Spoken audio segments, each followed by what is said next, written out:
భారతీయులు గర్వంగా తలెత్తుకునే రోజు జనవరి 26. కానీ ఈ తేదీనే రిపబ్లిక్ డేగా మరియు ప్రపంచవ్యాప్తంగా అంతర్జాతీయ కస్టమ్స్ డేగా జరుపుకుంటారని మీకు తెలుసా? 1947లో స్వాతంత్రం వచ్చినా మనకంటూ ఒక చట్టం ఏర్పడింది మాత్రం 1950 జనవరి 26నే. డాక్టర్ బిఆర్ అంబేద్కర్ రూపొందించిన రాజ్యాంగం అమల్లోకి వచ్చి భారత్ ఒక శక్తివంతమైన గణతంత్ర రాజ్యంగా అవతరించింది. అయితే 1930లో ఇదే రోజున చారిత్రక గుర్తుగా కాంగ్రెస్ పూర్ణ స్వరాజ్ తీర్మానాన్ని స్మరించుకుంటూ 1950 జనవరి 26 నుండి అమల్లోకి తెచ్చారు. ఢిల్లీలోని కర్తవ్య పత్తులో జరిగే సైనిక కవాతు, వివిధ రాష్ట్రాల సంస్కృతులను ప్రతిబింబించే శకటాలు ఈ వేడుకలకు ప్రధాన ఆకర్షణ. మరో విశేషం ఏంటంటే ఇదే రోజున ప్రపంచవ్యాప్తంగా అంతర్జాతీయ కస్టమ్స్ డే కూడా జరుపుకుంటారు.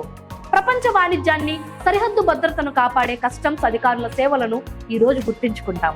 ఇది ప్రపంచ ఆర్థిక వ్యవస్థలో మరియు సరిహద్దు రక్షణలో కస్టమ్స్ అధికారుల కీలక పాత్రను వివరిస్తుంది. రిపబ్లిక్ డే మన హక్కులను, బాధ్యతలను గుర్తు చేసే రోజు. ఈ రోజున దేశం కోసం ప్రాణ త్యాగం చేసిన వీరులను స్మరించుకుంటూ ప్రజాస్వామ్య విలువలను కాపాడుకుందాం.